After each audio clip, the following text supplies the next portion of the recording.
তোমরা যারা এই বছরে পলিটেকনিক ফার্স্ট ইয়ার অর্থাৎ জেক্সপো অথবা পলিটেকনিক সেকেন্ড ইয়ার অর্থাৎ ভোগলেটের জন্য ফর্ম ফিল আপ করেছো, তো কিছুদিন পর তোমাদের র্যাঙ্ক কার্ড বা মেরিট লিস্ট পাবলিশ হবে। তো সেই র্যাঙ্ক কার্ড এবং মেরিট লিস্ট পাবলিশ হওয়ার পর পরবর্তী প্রসেস হলো তোমাদের কাউন্সিলিং।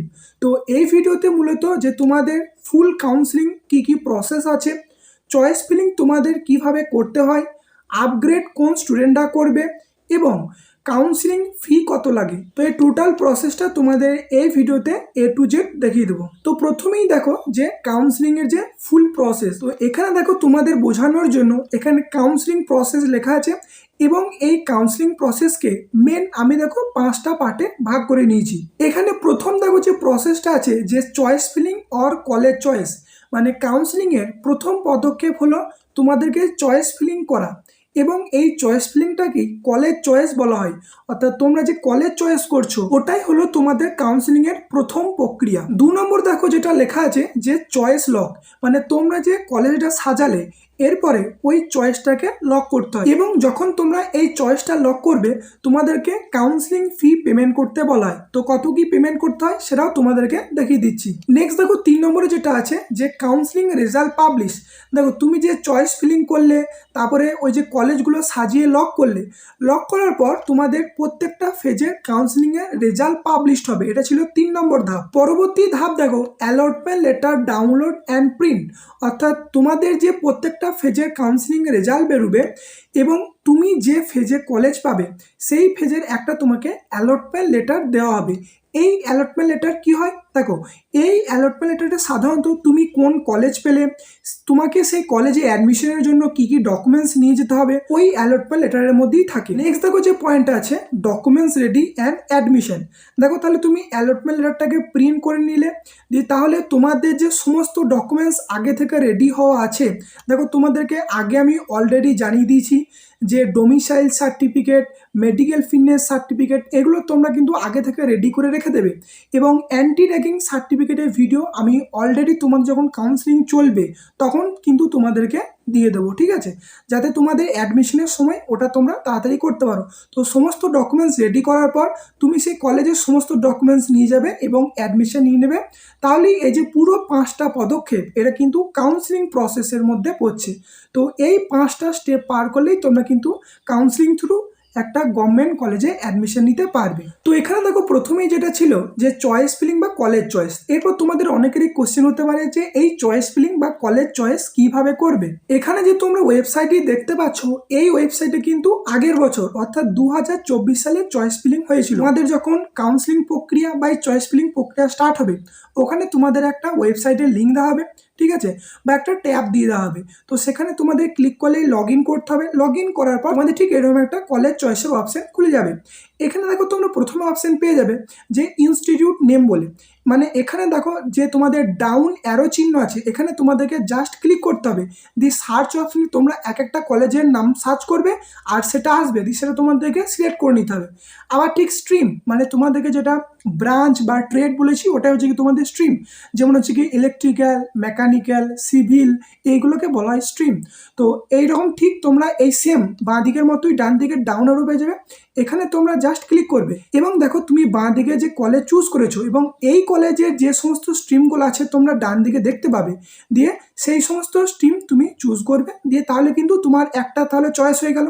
এরকমভাবে পরপর তোমাকে চয়েসগুলো করতে হবে। ধরো তুমি ভুলবশত প্রথমে একটা চয়েস করেছো এবং সেকেন্ডে তুমি একটা চয়েস করেছো, এটাকে তুমি প্রথমে দিতে চাও, তাহলে সেক্ষেত্রে এই যে তোমাদের উপরের যে অ্যারোটা তোমরা দেখতে পাচ্ছ এখানে ক্লিক করলে এটা তোমাদের উপরে চলে যাবে এবং এটা নিচে চলে আসবে। বা তোমরা এটাও করতে পারো, এই যে ডাউন অ্যারো আছে এখানে ক্লিক করলে তোমাদের এটা নিচে চলে আসবে এবং এটা কিন্তু তোমাদের উপরে চলে যাবে। এছাড়াও তোমরা এই যে এখানে তোমরা পেনের মতো আইকন দেখতে পাচ্ছ, এখানে ক্লিক করে তোমরা এডিট করতে পারবে। মানে দেখো তুমি যদি এখানে ক্লিক করো এখানে তুমি নতুন কলেজ চুজ করতে পারবে এবং সেই ব্রাঞ্চ কিন্তু চুজ করতে পারবে। এবং এখানে ধরো তোমার ভুলবশত একটা প্রাইভেট কলেজ চুজ হয়ে গেল, সেক্ষেত্রে ডিলেট যে অপশন তোমরা দেখতে পাচ্ছ এই ডিলেট অপশনে ক্লিক করে তোমরা কিন্তু ডিলেট করতে পারবে। তো এইভাবে তোমাদের কিন্তু চয়েস ফিলিংটা করতে পারবে এবং তোমাদের যখন চয়েস ফিলিং শুরু হবে আমি আরও ডিটেলসের ভিডিও এনে দেবো যাতে তোমাদের এই চয়েস ফিলিং করতে খুবই সুবিধা হবে। এরপরে নেক্সট দেখো পয়েন্ট যে তোমাদের তাহলে এই যে কাউন্সিলিং বা তোমাদের এই যে চয়েস ফিলিং, এই চয়েস ফিলিং করার পর তোমাদেরকে সেকেন্ড প্রসেস দেখিয়েছিলাম যে চয়েস লক। যে চয়েস লক করার পর তোমাদেরকে তাহলে কাউন্সিলিং ফি কত টাকা দিতে হয়। তো এছাড়াও তোমরা একথা মাথায় রাখবে যে তোমরা কিন্তু যত খুশি মন চয়েস করতে পারো, মানে তোমরা এখানে দেখো 5টা চয়েস করেছে, তোমরা 10টাও করতে পারো, 20টাও করতে পারো, 100টাও করতে পারো, 200টাও করতে পারো, ঠিক আছে। মানে যতগুলা কলেজের যতগুলো স্ট্রিম অ্যাভেলেবেল থাকবে তোমরা কিন্তু সমস্ত কলেজেরই চুজ করতে পারো। সেক্ষেত্রে তোমাদের কাউন্সিলিং ফি কিন্তু একই পেমেন্ট করতে হবে। অর্থাৎ তুমি যেখানে যে লক অ্যান্ড সাবমিট এখানে ক্লিক করবে, ক্লিক করার পরই তোমাদের যে পরবর্তী পেজ ওপেন হবে ওখানে তোমাদেরকে কাউন্সিলিং ফি পেমেন্ট করতে হবে, তবে তোমাদের এই চয়েস ফিলিং প্রসেসটা লক হবে এবং তোমার ওই কলেজগুলো যাচাই করা হবে যে তুমি কোন কলেজ পাবে কি কোন কলেজ পাবে না। মানে দেখো কাউন্সিলিং ফি সাধারণত নিয়ে থাকে 500 টাকা। তো তোমাদেরকে এটাই বলবো যে তোমাদের মেরিট র্যাঙ্ক পাবলিশ হয়ে যাওয়ার পর তোমরা যখন কাউন্সিলিং করবে তার আগে তোমরা কিন্তু 500 টাকা রেডি করে রেখো। তোমাদের এই কাউন্সিলিং ফি সকলকেই কিন্তু দিতে হবে। এরপরে তোমাদেরকে পরবর্তী দেখাবো যে তোমরা কারা আপগ্রেড করাবে। আগে যে তোমাদের ওয়েবসাইটে দেখালাম ওই ওয়েবসাইটে তোমরা যখন চয়েস করবে এবং কাউন্সিলিং ফিটা পেমেন্ট করে দেবে তখন কিন্তু তোমরা এরকম একটা কলেজের লিস্ট পেয়ে যাবে যে তুমি কটা কলেজ চুজ করেছো, কোনটা প্রথমে রেখেছো, কোনটা সেকেন্ডে রেখেছো, এরকম কিন্তু তুমি একটা পিডিএফ পেয়ে যাবে এবং সেটা তোমাকে ডাউনলোড করতে হবে। তো দেখো এটা তোমাদেরকে বোঝাবো যে আপগ্রেড তোমরা কারা করবে। দেখো আপগ্রেড কখন করতে হয়, দেখো তোমাদের যখন একটা ফেজের রেজাল্ট বেরোবে এবং তুমি একটা কলেজ পাবে এবং সেই কলেজটা তোমার পছন্দ হবে না, তখন তুমি সেটাকে আপগ্রেড করবে বা অটো আপগ্রেডেশন করবে। অটো আপগ্রেডেশন এবং আপগ্রেড একই জিনিস, ঠিক আছে। তো ধরো তোমাদেরকে বলি যে তুমি ধরো এই 6 নম্বর কলেজটা পেলে, central Calcutta polytechnic electrical engineering government, এবং তুমিও যে চয়েস করেছো ধরো তুমি সেই 6 নম্বর কলেজটাই তুমি পেলে, বা তুমি ধরো এই সেম চয়েস করেছো দিয়ে 6 নম্বর কলেজটা এখানে রাখলে তুমি সেটা ধরো পেয়ে গেলে। তো এটা তোমার ধরো পছন্দ নয়, হতে পারে কলেজটা খারাপ বা অন্য কিছু, বা হয়তো তোমার বাড়ি থেকে অনেকটা ডিস্টেন্সে, ঠিক আছে। তো সেক্ষেত্রে তোমাদেরকে কি করতে হবে, আপগ্রেড করতে হবে।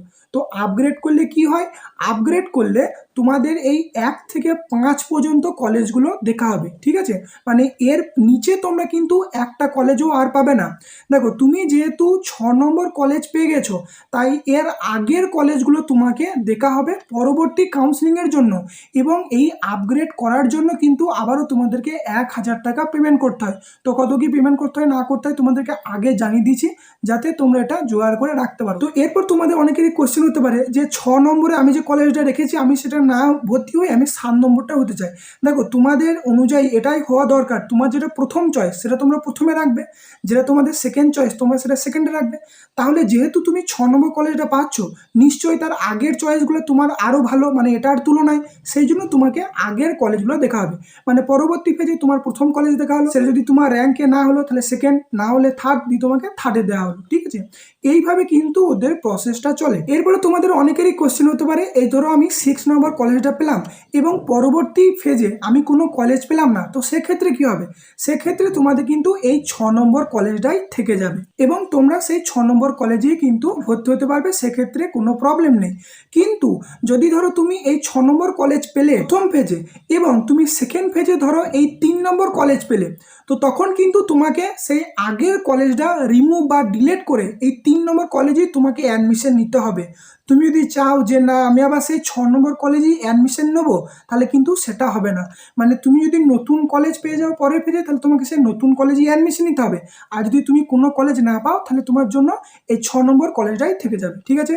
তো তাহলে তোমাদের এই প্রসেসটা আশা করি বোঝাতে পেরেছি। এরপরে নেক্সটে তোমাদের কি কি চয়েস ফিলিংয়ের কি ফল্ট হতে পারে এবং তোমরা কিভাবে সহজেই চয়েস ফিলিং করে গভর্নমেন্ট কলেজ পাবে, পরবর্তী পার্টে তোমাদেরকে দেখিয়ে দেবো। এই ভিডিওটি এতটুকুই, ধন্যবাদ।